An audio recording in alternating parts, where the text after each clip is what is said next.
Salut à tous les mordus de voitures anciennes et bienvenue dans ce Deep Dive spécialement préparé pour Vintage Car Chronicles. Aujourd'hui, on va se plonger dans l'histoire d'une voiture française qui a osé défier les conventions. La Renault Avantime. Ah oui, l'Avantime. Vous imaginez un coupé sport, mais avec l'espace d'un monospace. Un pari osé.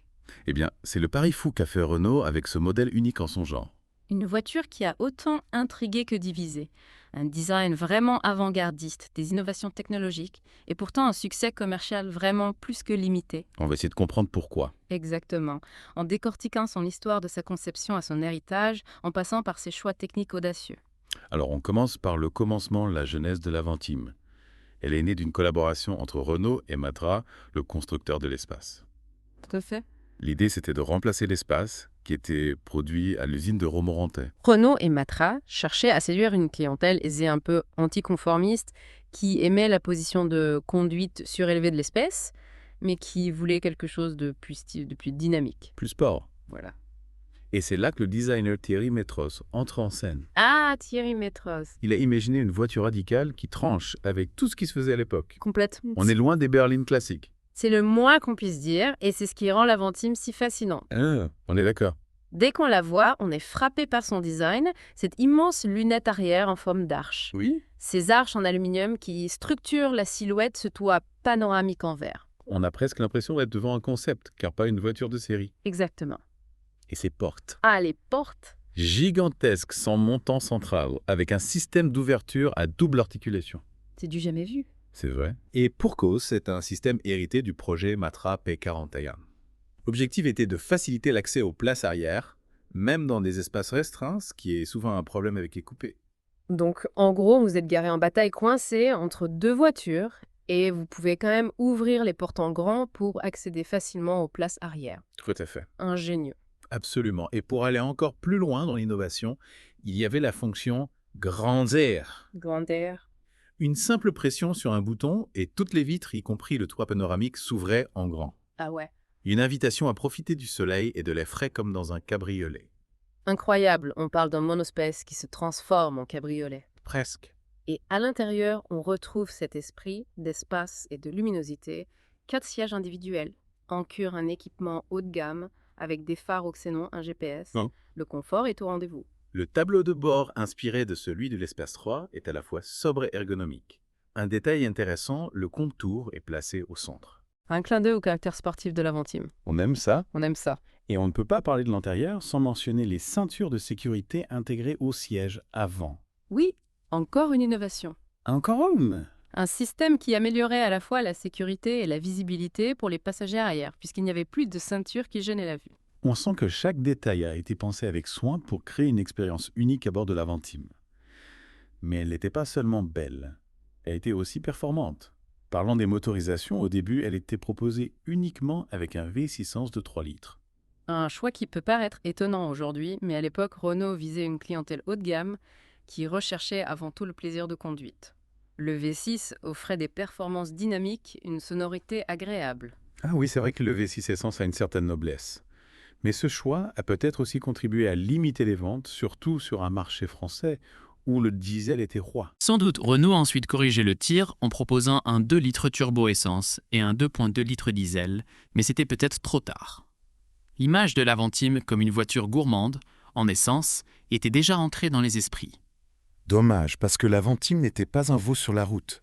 Elle offrait une tenue de route étonnamment agile et stable pour un véhicule de cette taille. Tout à fait, l'Avantime était loin d'être une sportive pure et dure, mais elle se débrouillait très bien sur les routes sinueuses. Le châssis était bien équilibré et la direction était précise. Alors on a une voiture au design révolutionnaire, un intérieur spacieux et lumineux, des performances honorables. Pourtant, l'Avantime n'a pas rencontré le succès escompté. C'est vrai. Sa production a été arrêtée après seulement 2 ans et moins de 9000 exemplaires ont été vendus. Comment expliquer cet échec commercial? C'est une question complexe et il n'y a pas une seule réponse. On peut évoquer plusieurs facteurs. Tout d'abord, le lancement de l'Avantime a été retardé à cause de la complexité technique de certaines innovations, notamment le système d'ouverture des portes. Ah oui, ces fameuses portes.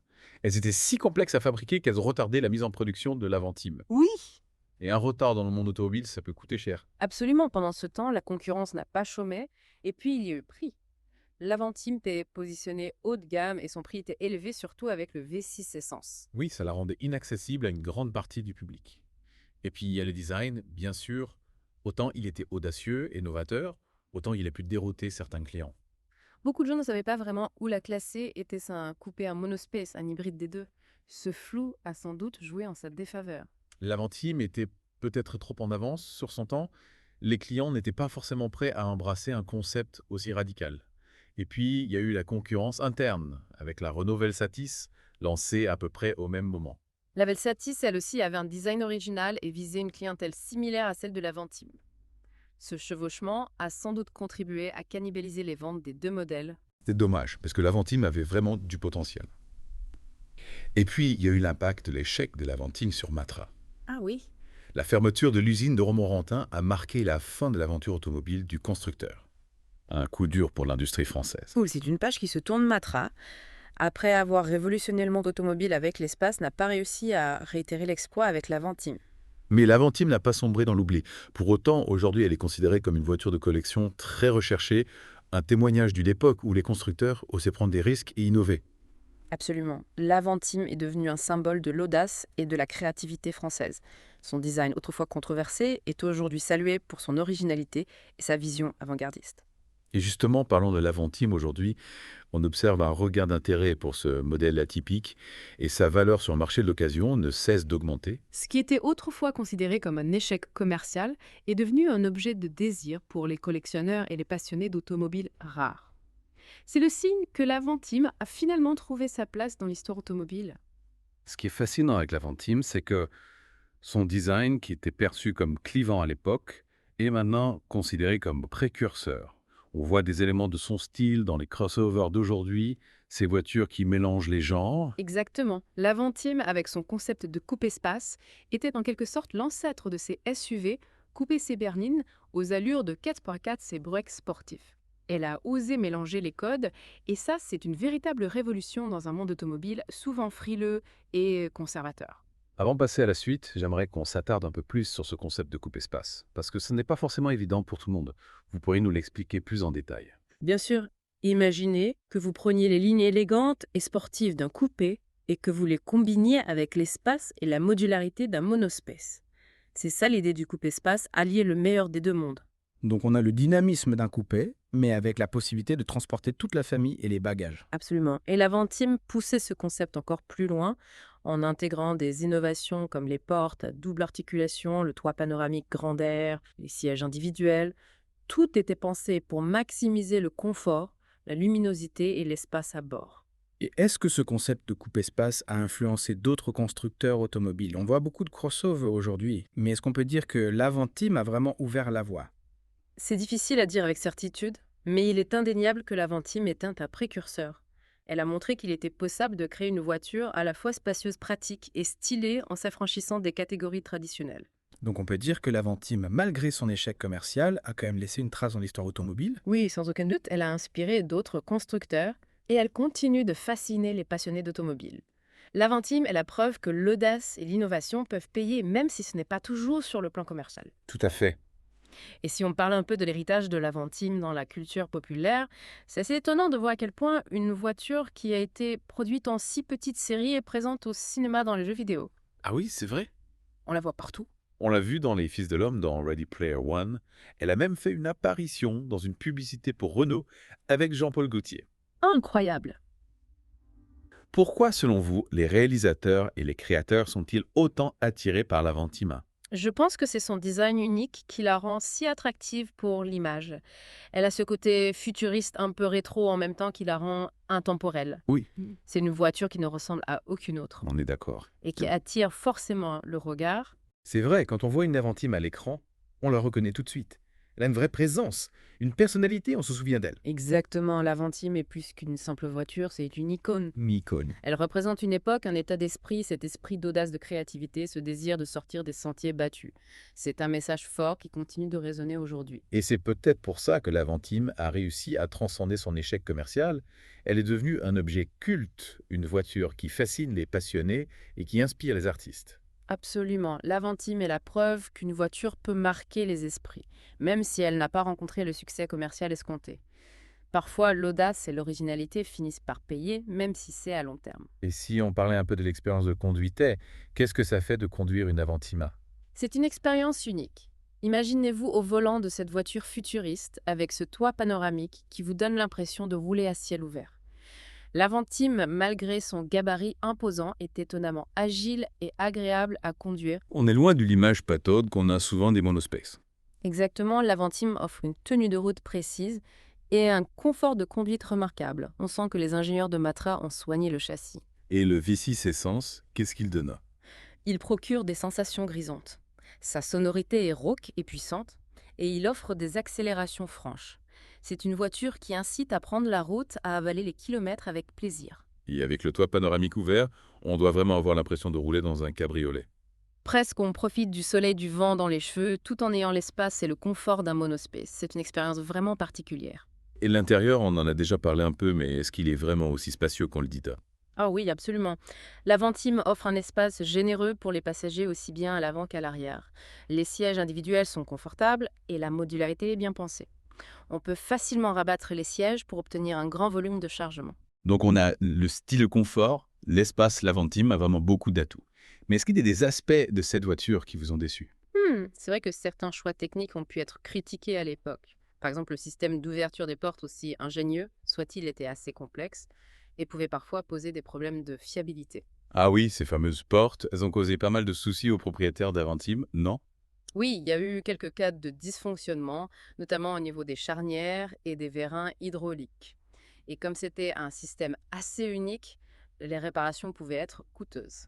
Dommage, parce que l'idée était vraiment bonne, mais bon, c'est le prix à payer pour l'innovation. Non. Exactement. Et puis, il faut aussi rappeler que l'Avantime était une voiture produite en petite série, ce qui explique peut-être certains problèmes de fiabilité.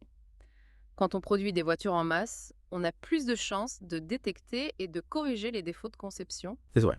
Bon, on a parlé des aspects techniques du design de l'expérience de conduite. Mais j'aimerais revenir sur l'héritage de l'Avantime. On a dit qu'elle est un précurseur, qu'elle avait inspiré d'autres constructeurs. Mais concrètement, quel est son impact sur l'industrie automobile aujourd'hui? Je pense que l'Avantime a contribué à ouvrir les esprits, à montrer qu'il était possible de créer des voitures différentes qui sortent de conventions. Elle a prouvé qu'on pouvait allier le style, l'espace et la modularité sans sacrifier le plaisir de conduite. Donc on peut dire que l'Avantime a eu un impact sur la façon dont on conçoit les voitures aujourd'hui. Oui, je pense, on voit de plus en plus de voitures qui mélangent les genres, qui brouillent les frontières entre les catégories traditionnelles. Les SUV coupés, par exemple, sont un peu les héritiers de l'Avantime. Ils offrent l'espace et la polyvalence d'un SUV avec le style et le dynamisme d'un coupé. Et l'accent mis sur la luminosité, l'espace intérieur, le toit panoramique, on retrouve ces éléments dans beaucoup de voitures modernes. Tout à fait. L'Avantime était en avance sur son temps sur ces aspects-là. Elle offrait déjà ce que les clients recherchent aujourd'hui, un habitacle spacieux et lumineux, un sentiment d'espace et de liberté. Et si on devait résumer l'héritage de l'Avantime en quelques mots? Je dirais audace, innovation et vision.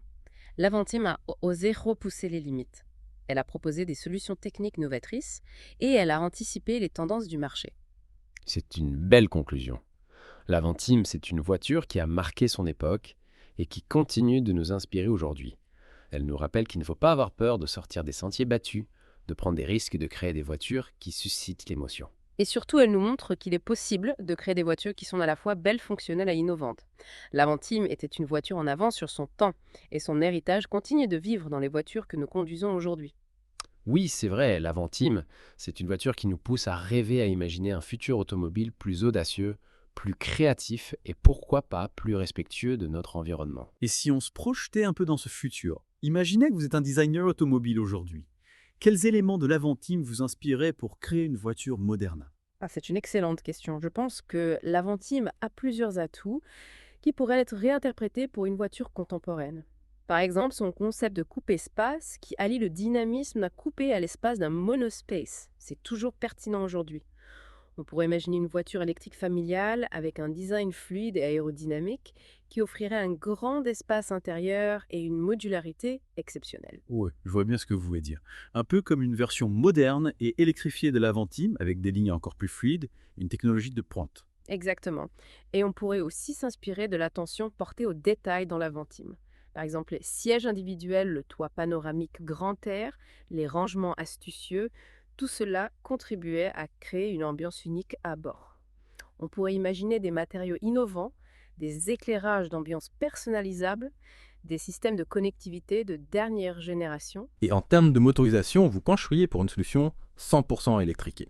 Oui, je pense que c'est la solution la plus cohérente pour une Avantime moderne.